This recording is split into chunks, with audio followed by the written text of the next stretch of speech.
Hi, everyone. I hope everybody is doing great. So, here I am with another Reddit thread that I'm going to read. And this one is specifically asking, and it says, the title says, Members of R/Occult. What book or grimoire of magic has been able to produce the best results for you? And this one has 97 comments. So I'm curious. I hope you are as well. And like I said, that is the title. So it continues. I am currently trying to get into magic and I'm trying to find something that is able to produce real, tangible results. Can you guys recommend any books that can help me with what I'm living for? So someone here replies and says, Draja Mickaharic, spiritual cleansing, because we all have stuff that needs to be banished.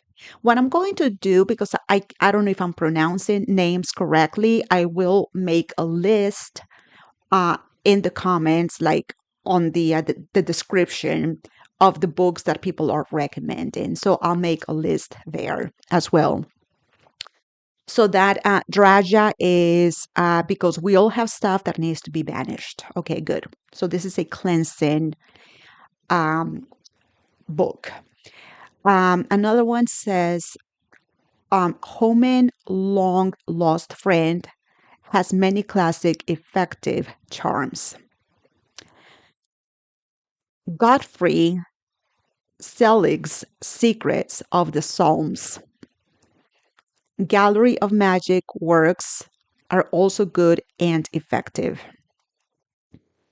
Somebody else says, I'll second the Gallery of Magic. That's where I started when I accidentally bought their whole set of ebooks. I do not regret it. Accidentally, huh? Somebody here says, I just did the ritual of divination and the ladder of ascent this morning, and I already got clear answers as a potent push in the right direction. It is completely unreal. Someone says, what books are those from? And there is another reply, Archangels of Magic. And they're like, thank you. Someone here says, I got to ask, do all this need the invocation, outer assistance of other entities or spirits? Because where I bail out meditation and visualization through belief and intention, I'm okay with. But when other entities enter the scene, it's an automatic nope for me. Something about it just creeps me out. So it says, all the more reason to work with the appropriate deities. Benevolent ones are not only powerful in kind, but they can be downright dangerous for evil spirits and left hand practitioners. Another reply, why do so many people in the occult so intent on just banishing everything? Good question. I get if someone's being hostile and attacking you, you tell them to leave and get the F out. Banishing. But there is stuff. Spirits, elements, fae, jinns, just all sorts of stuff that have been there longer than us and will outlast us. Why not befriend and welcome them? Some are going to like you and some will be indifferent and some won't like you at all. I've only rarely met actively hostile ones. I'm also not talking about specific ritual space either. That usually is just me and whomever I'm doing rituals with me, if any. Someone else replies, I'm with you on this one. People in some occult and magic adjacent circles love to just cleanse, banish everything all the time. And I mean, okay, So you do you. But to what effect? I cleanse maybe once a year if the energy feels stale or something. But my favorite way to describe it is like dust. Spirits and energy are everywhere, like dust. Spending an hour a week dusting is not how I want to use my time. It's largely pointless, and I think living in an sterile environment, physically and spiritually, are both counterproductive to healthy growth. I also think someone practicing the LBRP every day tends to be less about actually banishing and more about getting into a ritual headspace and routine, which, in my opinion, is fine. My perception is that the people who cleanse weekly are newer folks who want to do magic but are uncomfortable with the full blown ritual and don't have anything they want that they might do a spell or sigil for.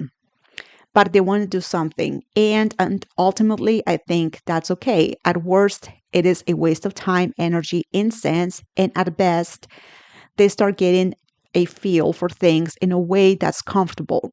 I still wind up telling a bunch of newer practitioners that they can ease up on the cleansing and maybe spend an hour with their tarot deck or reading a book instead. LOL.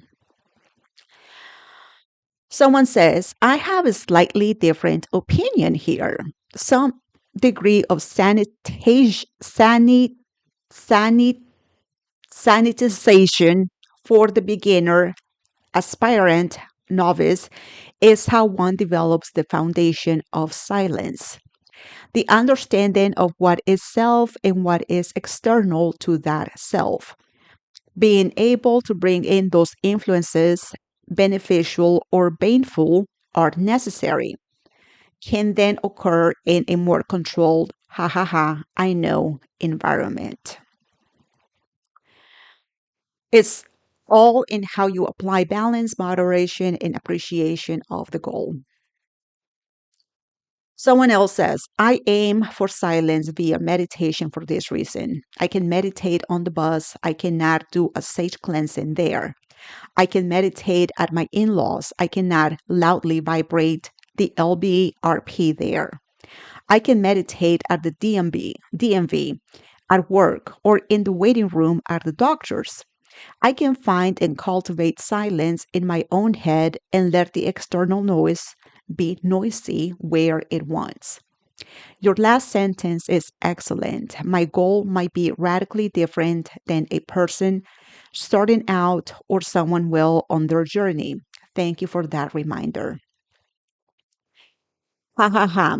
Yeah, vibrating LBRP at the in laws out of nonconformity seems more in line with discordia and chaos. Bless the patience of the Rosicrucians here.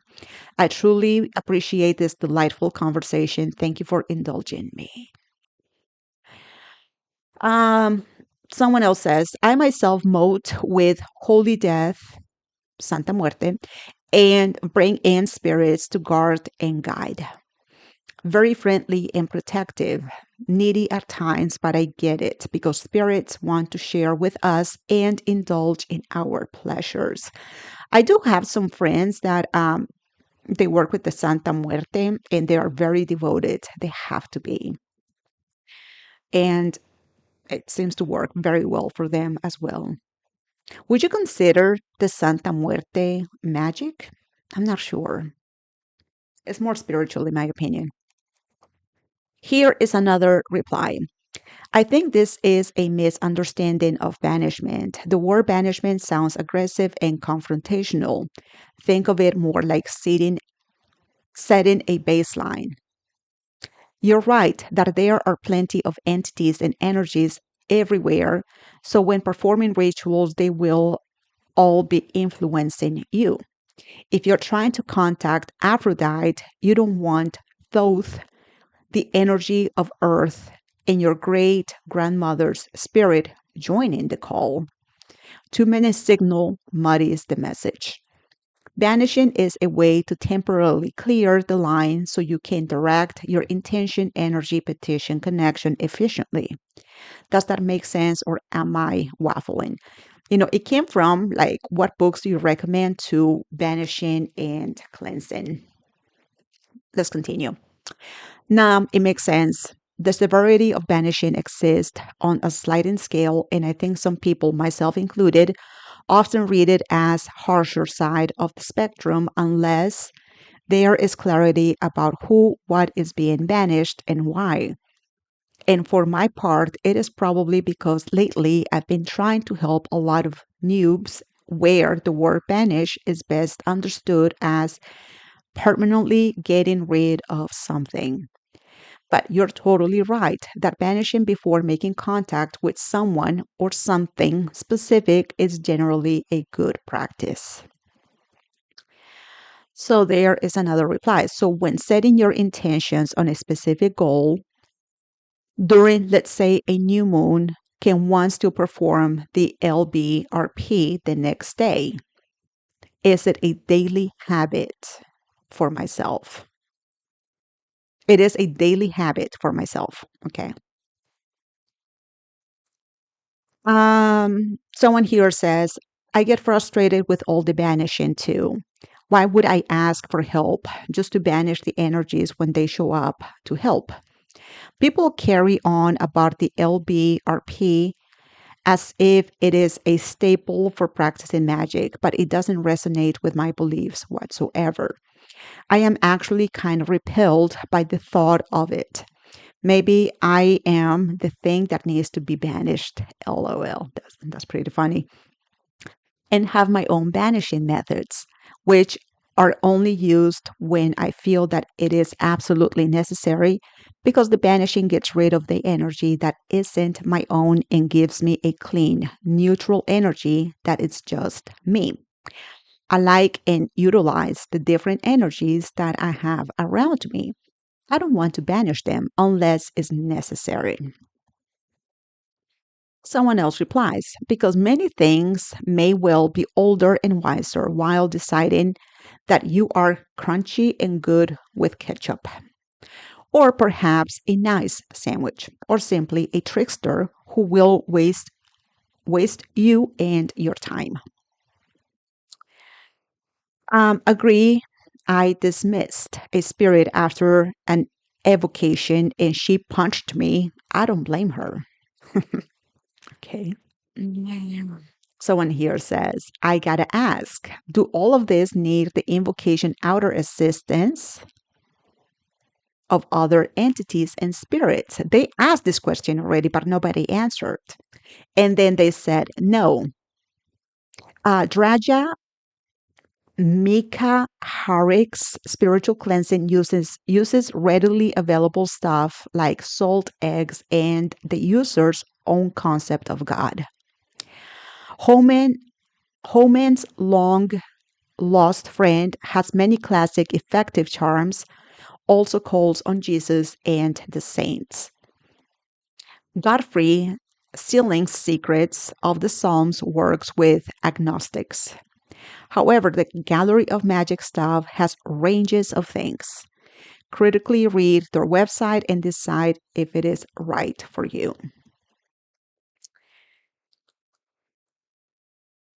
Um, Someone here says, not exactly answering your question, but the Tao Te Ching and the I Ching are often overlooked.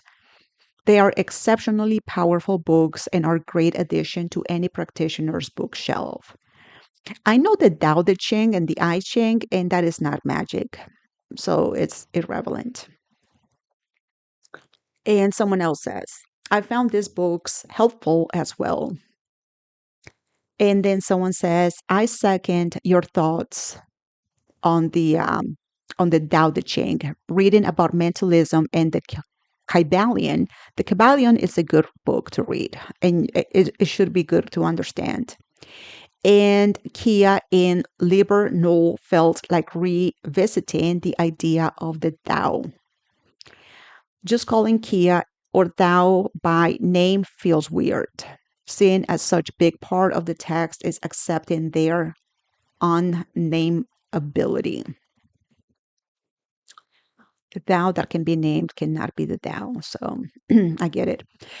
I was very confused by the I Ching. Maybe I'm stupid or maybe it was an awkward translation, though. Which translation do you find most helpful? And the reply is, I liked David Hinton's. He has an interesting take. But Brian Brown Walker's translation is what you're looking for. Thank you. Someone else replies, all the angel books by Gallery of Magic, Condensed Chaos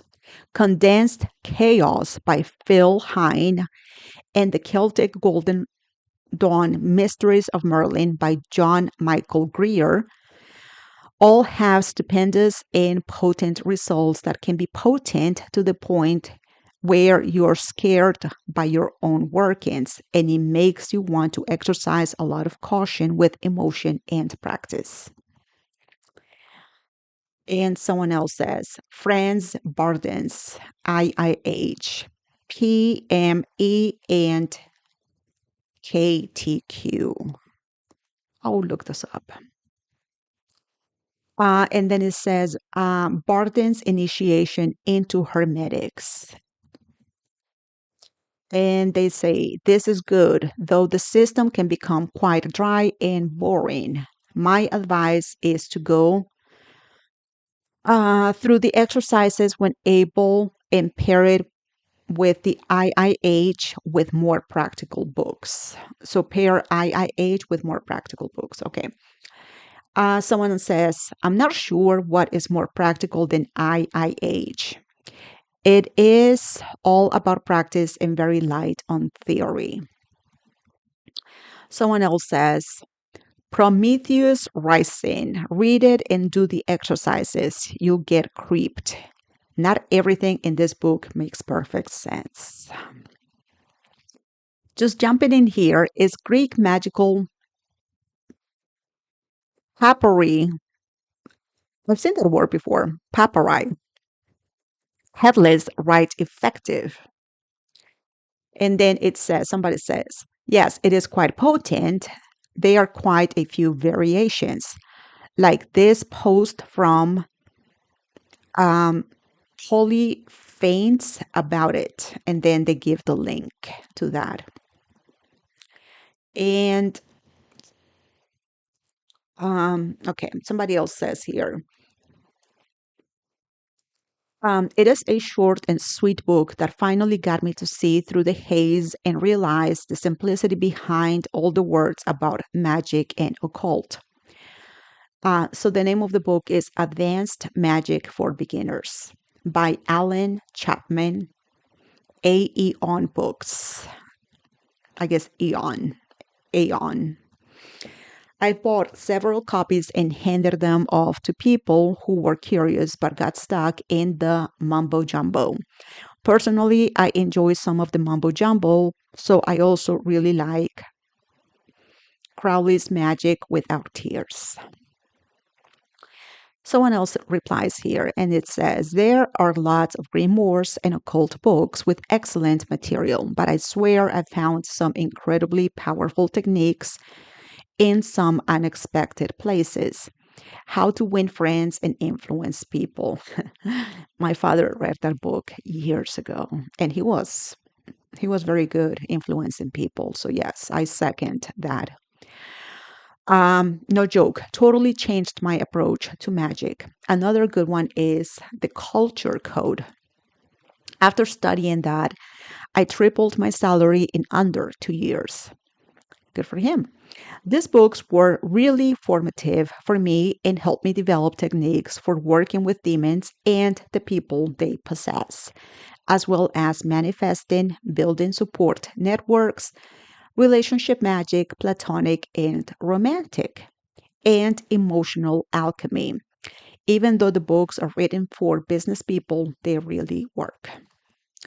Other than business books, Psychomagic by Alejandro Jodorowsky is a really great primer on shamanic psychotherapy.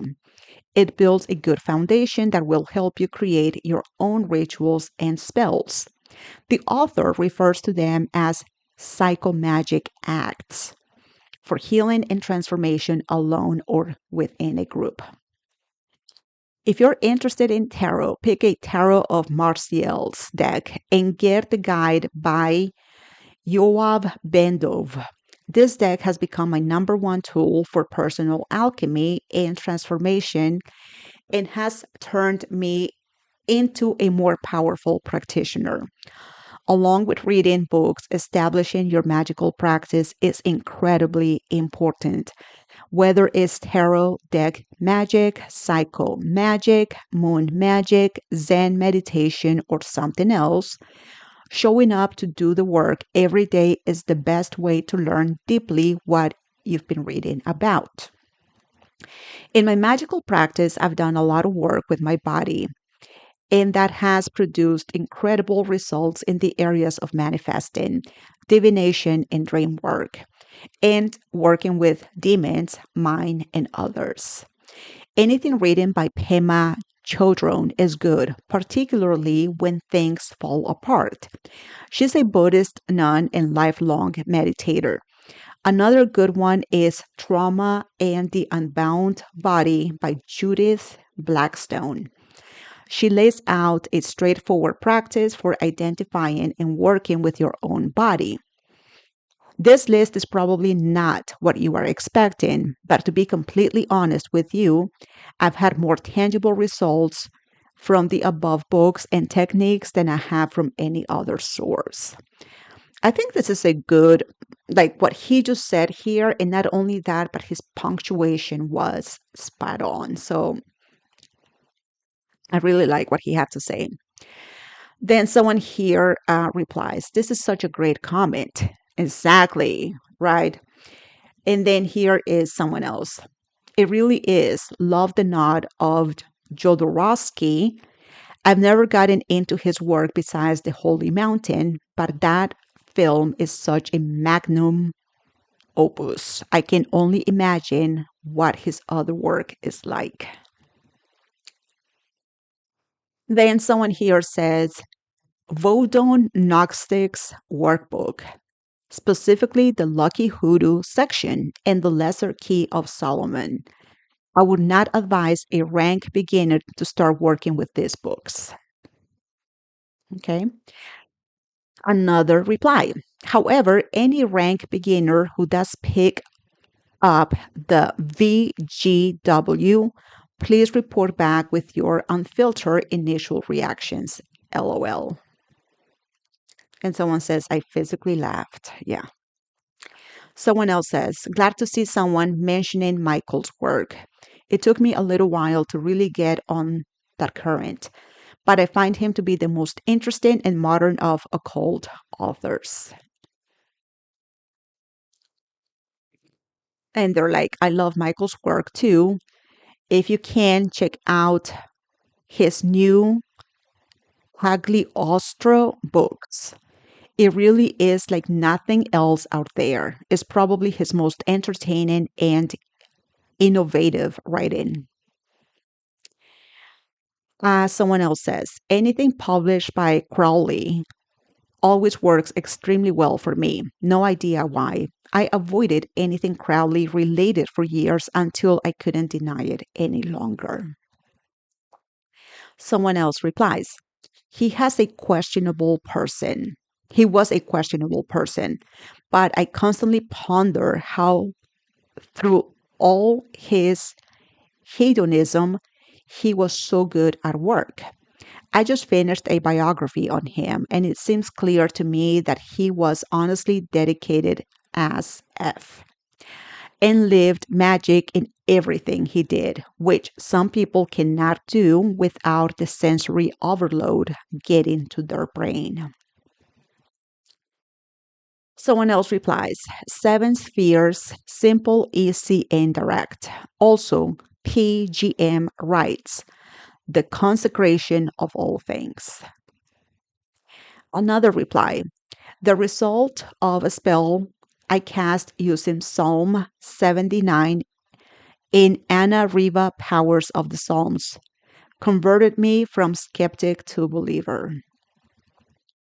Someone else replies, Chaos Magic, you don't need books beyond this initial introduction stuff. Magic is about recognizing patterns or inconsistencies in your daily life and developing rituals, mantras, sigils, etc., based on those patterns with the intent to manipulate your reality. Anyone trying to push a specific book of spells on you is a huckster. Some are interesting reads, don't get me wrong, but they are not all necessarily to do successful magic that has a tangible effect on your life. I'm barely paying attention, and I've developed sigils and mantras that have landed me amazing career opportunities, small windfalls of cash, etc. We have another reply. Planetary Magic by Damien and Phillips. And they say Hands-on Chaos Magic, A Man and His Symbols by Carl Jung. Someone here says Hecateon by Jack Grail. Several rides in the PGM, including Mistress of the House, one of my best results. The Egyptian Book of the Dead, Faulkner with the complete Papyrus of Ani. The Sacred Magic of Ancient Egypt, and the Solar Adoration LBRP. Someone else says Existential Kink by Caroline Elliott. Enjoy the ride back home. Someone says Uncle Setnack's Essential Guide to the Left-Hand Path. Someone else says Fool's Errand, but enjoy the journey. Someone says, this might not count, but a book of astral projections, Practical Guide to Astral Projections by Damien and Phillips, to be more specific. That and my own spells. Someone else says, it doesn't get talked about much, but I really like Stealing the Fire from Heaven by Stephen Mace. It sort of set me on the path. Well, that and Grant Morrison. Someone says, I love Stephen Mace's stuff. Someone else says, Hands-on Chaos Magic by Andrieh Vitimus. A great, good practical guide that's non-denominational and encourages experimentation. I consider it the go-to book on magic. Someone says Angels and Archangels by Damien Echols and his YouTube channel are the absolute best thing to happen to ceremonial magic since Rhaegar Deer, in my opinion. Damien is so down to earth and had such a long time of personal hell and solitude to condense the complexities of magic down to a state of completely natural and simple terms. 11 out of 10. Someone says Scott Cunningham's books and Tracy Rowling. Someone else says, honestly, none so far. I'm looking for tangible results and nothing has impressed me or even objectively worked. Let me be clear. I'm not saying that it's not real. I'm just saying that I've been practicing through a skeptical lens and typically nothing works. Could be the sources though. Feel free to respond with sources or any pointers, by the way. Someone replies, okay, so I didn't know where to post this, but I was hoping to get some advice. A little bit embarrassing, to be honest.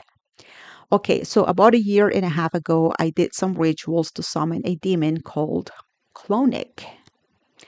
I am highly skeptical and didn't even think it was real. But I said, F it, and I'll try it out. Basically, candles, an incantation, a chant, playing sounds, and focusing on a seal. I felt cheesy even doing it, but I was bored and it sounded interesting. So, doing the ritual, I started getting blurred vision and feeling extremely hot. I got dizzy and had to stop. The next day, while working out at the gym, I went unconscious. Was in a hospital for a week, having organ failure, which has happened again twice since.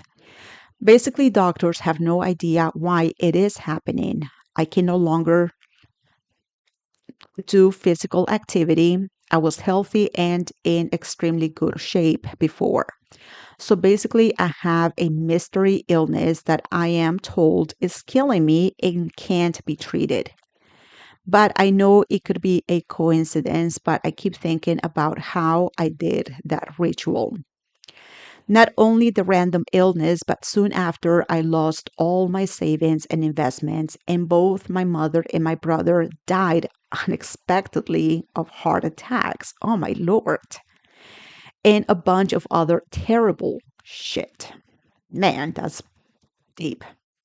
I don't even know if I believe in curses, but I'm kind of desperate here to see if I can make this go away, even though I'm still skeptical of this shit. I've just felt weird ever since I did that. I read clonic ritual was for a friendly demon that brought good luck, protection, and wealth. Haha, that's not even close to what I got.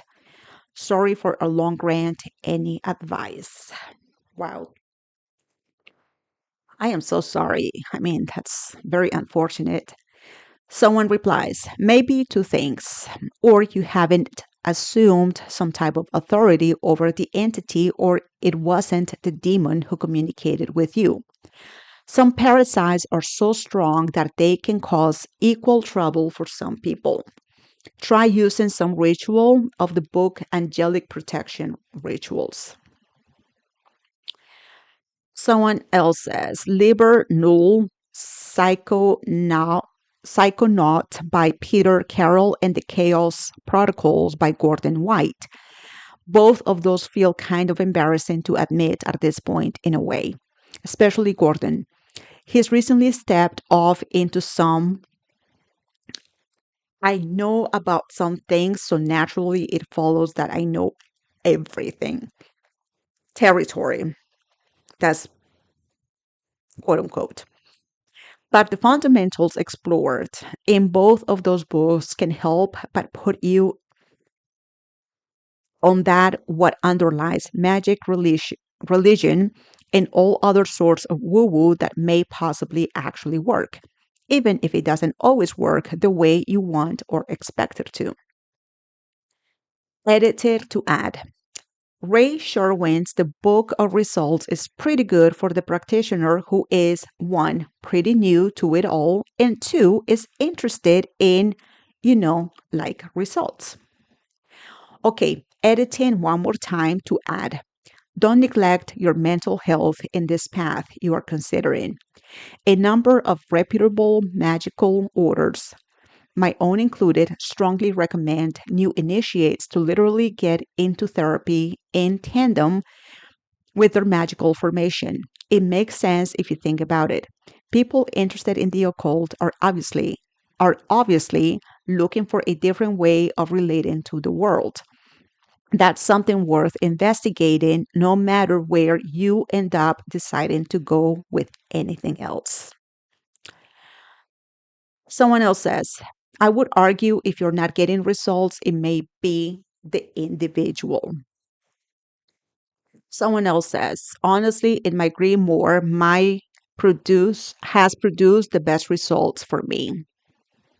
His own grimoire. Okay. And someone says, I identify with this. Someone else says, I am getting interested in this. How would you make your own? Compiling information from others? Um, and it says no OP, but start making and recording your own spells. They will evolve as you do through your practice. Some you can go back and rework as you grow. Some will be perfect from the start. Start simple like a recipe. Include the ingredients and instructions, record the results, and happy crafting. Somebody else says 6 ways by Aiden Watcher. Basic techniques, charms, spells, and formulas. Simple reference guide, elements of spell rafting by Jason Miller. A guide on doing effective magic with the techniques and spells from above. Someone else says, I'll throw in my recommendations from the Galleries of Magic series. The sword banishing ritual is my new way of banishing since I've learned it.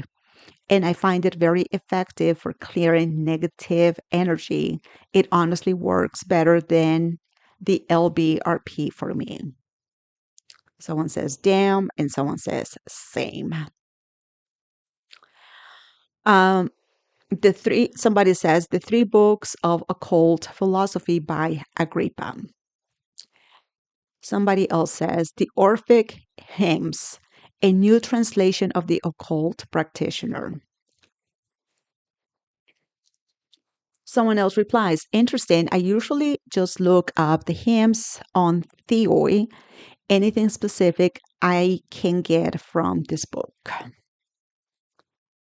And they said, I've used it in my practice before. The translations are more tailored to an occultist who's using the text to specifically invoke than other English translations. I also read ancient Greek, and the original text is published besides the translation, which is useful to have at hand. Also, the introduction has some interesting notes on actual Hellenic practice and suggestions for occultists using the book for invocation or magic, as well as neo-pagans who are not specifically interested in magic but just interested in religious devotion to a deity. Someone else says, definitely the Gallery of Magic Masterworks of Chaos Magic by Adam Blackthorne. I've had good results from another 2 of their books, but the most significant came with this one, Fast 2. Someone says, it is fun to talk about, but all our replies can do is give you stuff to look at. Reality by Peter Kingsley was what did it for me. Someone else says, Grimoire of the 40 Servants. Somebody else says, The Gallery of Magic Books, Planetary Magic by Dennings. Lucifer and the Demons by Rose and Orisha Rising by Magus Lion. Someone else says, Liber Falxifer. Someone else says, start with meditation and visualize. Once you open, you'll start getting nudges. I was obsessed with King Payment's sigil before I knew who and what he was. I started drawing it everywhere till one day I bought the works of Solomon and saw the sigil. He has helped me with so much. Hail King Payment. Started working with him years before Hereditary came out. He then showed me other spirits to learn from. Amazing teacher, patient, kind, has a temper if you ignore him. Get your energy, work, manipulation relatively solid before working with spirits. Some, like King Payment, if they have a title, demand being greeted as such. Let the spirit show itself to you. I'll know what feels right and safe. You feel it. Trust the process. Okay. And that's it. So the last one, I know that is I worked with him, with Payment, King Payment, and I stated that in the Demons of Magic